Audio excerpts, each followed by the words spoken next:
I think if we look at Juneteenth in the perspective of what we're fighting for right now, it's to preserve one union that would be able to protect all citizens. And I think that is why all Americans can celebrate Juneteenth. 1 year after signing the bill making Juneteenth a national holiday, President Biden released a proclamation today to commemorate the day and remind us of its history. On June 19, 1865, over 2 years after President Lincoln declared all enslaved persons free, Major General Gordon Granger and Union Army troops marched to Galveston, Texas, to enforce the Emancipation Proclamation and free the last enslaved Black Americans in Texas. Let's discuss. Jelani Cobb and Eddie Glaude still with us, and we welcome Janelle Ross, senior correspondent at Time and an MSNBC contributor. Professor Glaude, I wanted to do this tonight because I want to get smarter about it.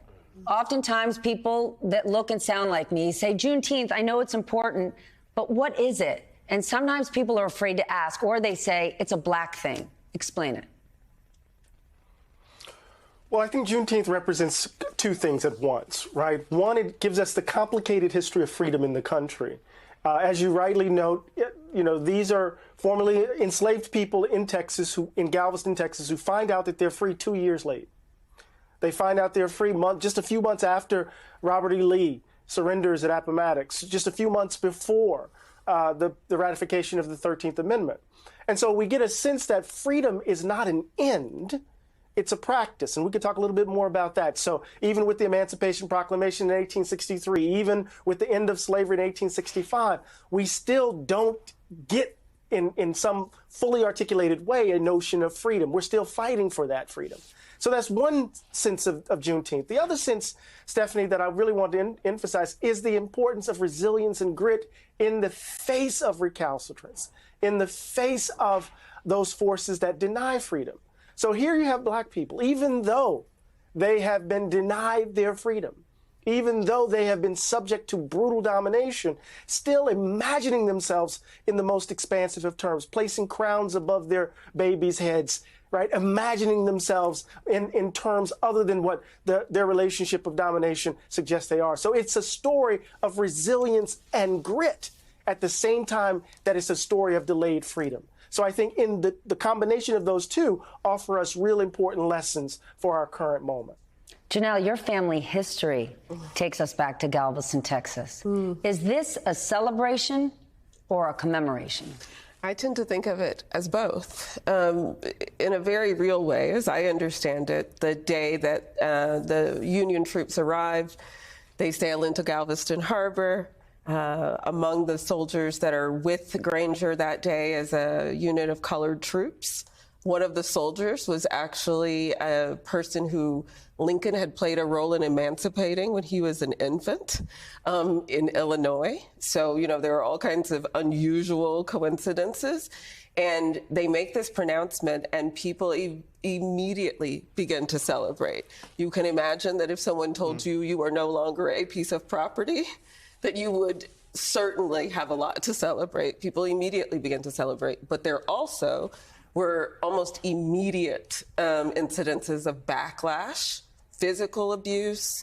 If you take a look at what was written in the newspaper in the days immediately after Granger makes his announcement, by June 21st, the Galveston newspaper is declaring how essential it is to make it clear to Black people that they are not actually free and that they will not, in fact, enjoy all of the rights and benefits of citizenship. They will not be the equals of white people, and anything short of that will be ruinous for the country. Jelani, critical race theory has become this enormous, distorted rallying cry to the far right. We hear about teachers that are afraid to even acknowledge race. But now here we have Juneteenth, a federal holiday. How do we teach this to our kids, given the political climate? It's not something that should divide us. Juneteenth should not be divisionary. It should be something that unites us. The only way we can teach this is directly and honestly.